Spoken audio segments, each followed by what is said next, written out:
So I want to introduce Ashley Boren from Sustainable Conservation. And Sustainable Conservation is probably the single best name you could have come up with for this organization. So let me tell you a little bit about it, which, I mean, Ashley's really built it from the ground up.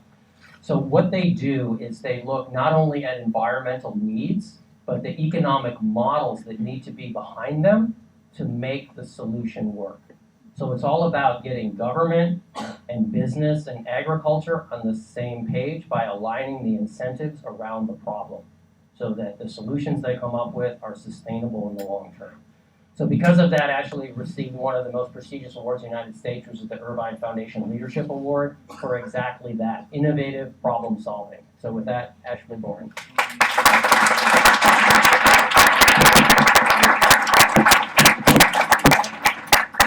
Be careful right here. Okay. I have a tech situation. So thanks very much, and Susan Corlett, my communications director, would you take notes on how he described us, because that was great. Thanks very much. That was a very kind introduction. So I'm Ashley Boren. I am the Executive Director of Sustainable Conservation, and I'm really delighted to be here to be able to thank you, SV2, in person for what you've made possible, which is you've helped build our organization's capacity by helping us launch a new program that addresses what I think is a critical issue for the state, which is water, and specifically water use efficiency. So for those of you who don't know us, Sustainable Conservation is an environmental nonprofit group that partners with business, government, and other stakeholders to find environmental solutions that make economic sense. We have a fundamental belief that a healthy economy and a healthy environment can and really must go together. And so we work on solutions, practical solutions, that can shift entire industries towards greener practices. And I'm proud to say we have a strong track record on implementing these kinds of solutions, specifically around the areas of climate change, water and air quality, and biodiversity. And I thought I'd give you just a couple of quick examples before I talk about what the SV2 grant funded. And the first is Cow Power, and that is a partnership we've had with the dairy industry to address climate change by capturing the methane that comes off of manure and using that to create renewable energy, which we believe with some more work is going to become a real win-win for both the economy and the environment. And the second is Plant Right, where we have a partnership with the nursery industry to stop the sale of invasive plants, which greatly increase the risk of fire, flooding, and just completely wipe out habitats and all the species that those habitats provide. And for those of you in this area, I'm sure if you've driven up down Highway 1, you'll recognize pampas grass, which is really taking over all those hillsides. That was introduced through gardening, and it just shouldn't have been. So we're working with the industry to stop that, the sale of those, and to sell non-invasive plants instead. So our long-range vision is really to make California a model for environmental and economic sustainability. And we're doing this by partnering with business on the issues of climate change, water, air quality, and biodiversity. And water is where SV2 comes into the picture.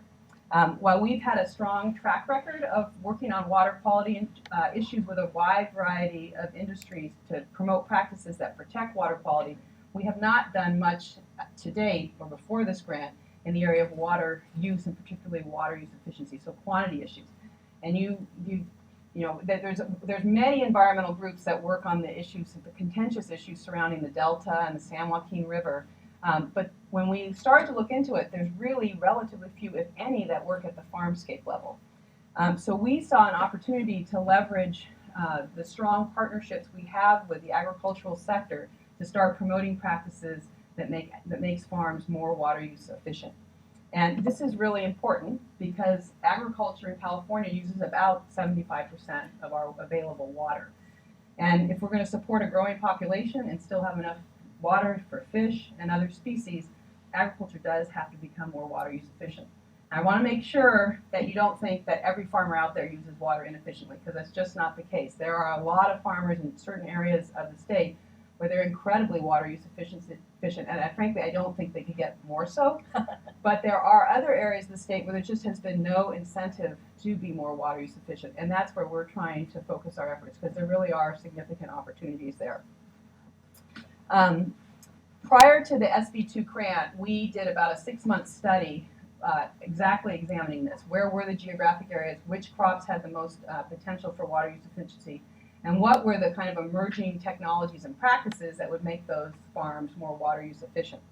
And then SV2's grant was really well timed for us because it enabled us to act on that study and to identify 2 particularly promising practices for demonstrations on farms, and then for education and outreach into the ag community. And so I'm gonna, in my time, which I think I got 7 minutes, I'm gonna describe one of them, which was a project with Dixon Ridge Farms and Winters with Russ Lester. He's a walnut farmer. And he is just the kind of innovative early adopter that Sustainable Conservation loves to work with. And I was actually at his farm last week, so I got to see this in person, and it really is truly impressive. I'm going to tell you about his low-pressure suspended sprinkler technology, and I know nobody has any idea what that is, so I'm going to describe it to you. So imagine a walnut orchard and tubing that is draped along the branches of the trees, and then coming down from that tubing like a hose are smaller tubes that go almost all the way down to the ground with a nozzle at the end. That's a low pressure suspended sprinkler system. And most orchards in California either use flood irrigation, which is they just basically spread the water all across the ground, or there are many that are on drip irrigation in some of the more water use efficient areas. This orchard that he is converting happens to be flood. And so the water savings that he is realizing from this are 80%. And not only is he saving that much water, he's also saving energy because he's having to pump less water. We're partnering with him now to document those savings and also to add soil monitors so that he can be watching the moisture of the soil at the same time. And we think there'll be even further water savings from that. And the reason that he is the only farmer in California that's actually using this system. This is a pretty innovative new system. And the reason that it's better than drip is for three main reasons. First, the equipment lasts longer. And that's because drip irrigation that's buried in the soil, animals chew on it. They want the water, they chew on it, and so that you actually have to replace it with some regularity. In addition, because the water is dripping all the way out and it basically drains through, you don't get insects clogging it up. And so that means less maintenance. Also, it sprinkles very evenly around the trunk, which means that the root system can spread more widely, it's more stable.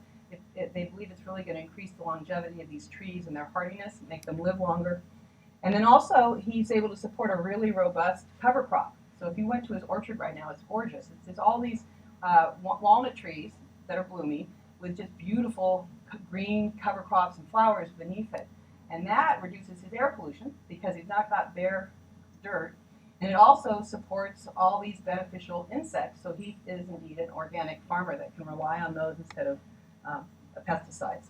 So once we have the data on the system, which we believe is going to be very promising, we're going to work to promote adoption of that technology across about 250,000 acres of walnuts that are in the state and the 750,000 acres of almonds. And that's about 12–13% of the irrigated agriculture in California. So you can see how it could have a very significant impact.